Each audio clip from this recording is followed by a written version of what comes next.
Whether in our work or among our family or friends, we may find ourselves bridging between two people and helping them meet halfway.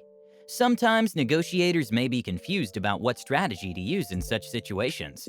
Should they strictly aim for a win-lose negotiation, or should they yield to what both parties want and avoid escalating conflict as much as possible?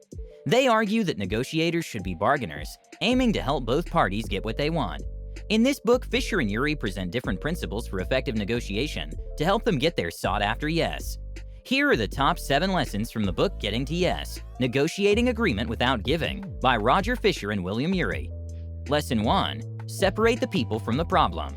During negotiations, we could not expect both parties to agree quickly and smoothly. It's an expected scenario to have both parties asserting what they want and holding their line. This situation can get frustrating for the negotiator. However, Fisher and Urey remind us that no matter how frustrating the problem may be, we should not forget that both parties are still humans.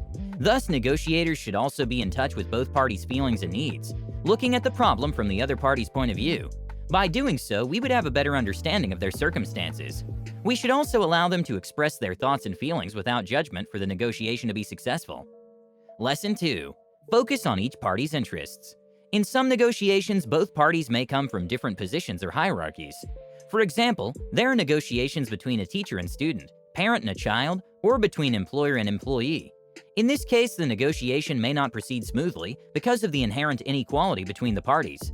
Thus, it is suggested that negotiators should focus on each party's interests rather than on their positions. What we can do is explore their interests regarding the issue at hand and find ways to address their interests. It might be possible that they may have shared interests, but their unequal positions may blind them from seeing eye to eye. It is the negotiator's role to facilitate the discussion towards their interests, rather than positions. Lesson 3. Generate options. Another common scenario during negotiations is that each party may fixate on a solution. Because they're focused on their perspective, they may be closed-minded about other possible options. To address this, the negotiator should help generate creative solutions. Each party should be involved in the process by soliciting their ideas. It will also help if there's an atmosphere of openness between both parties to express their thoughts about the issue at hand fully. By generating several options, both parties can better evaluate which is the winning solution for them both. Lesson 4. Manage emotions well. It's not surprising when negotiations become highly emotional.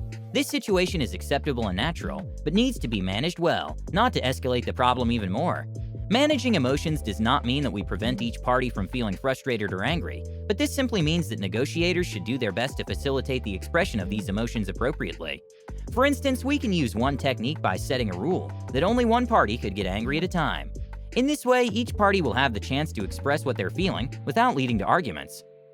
Lesson 5. Express appreciation. Aside from letting each party express their thoughts and feelings about the issue at hand, negotiators should also learn to give appreciation to them where it is due. We all want to be heard, and being part of a negotiation process requires a lot of patience, humility, and open-mindedness. Thus, each party also deserves to be acknowledged for their effort during the negotiation talks. For instance, before ending the conversation, we could acknowledge how each party tried to be patient, or how they showed openness to hear the other person's perspective. Lesson 6. Stay objective. When negotiations involve making a joint decision, it may take some time before both parties agree. When this happens, we need to stay objective. Our suggestions may be based on personal interests or beliefs, but no agreement would be made if all parties involved come from subjectivity.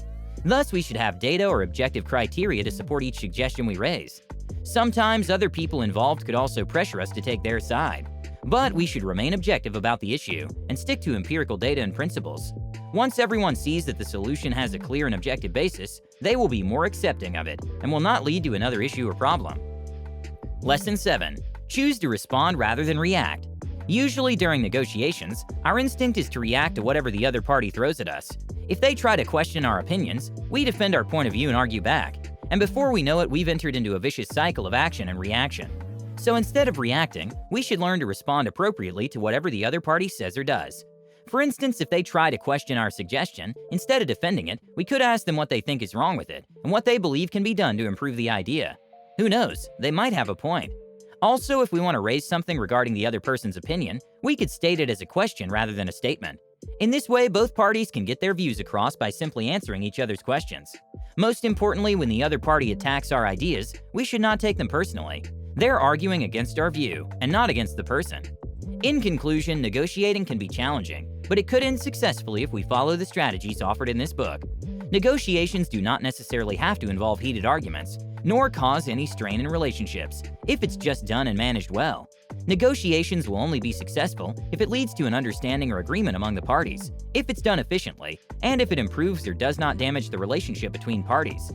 That yes will surely be attainable through an open, fair, and cooperative negotiation. Thank you for listening. If you like the book summary and you want to see more in this category, please like and subscribe so I can create more. You can also get a free copy of the entire audiobook by clicking the link in the description. Until next time.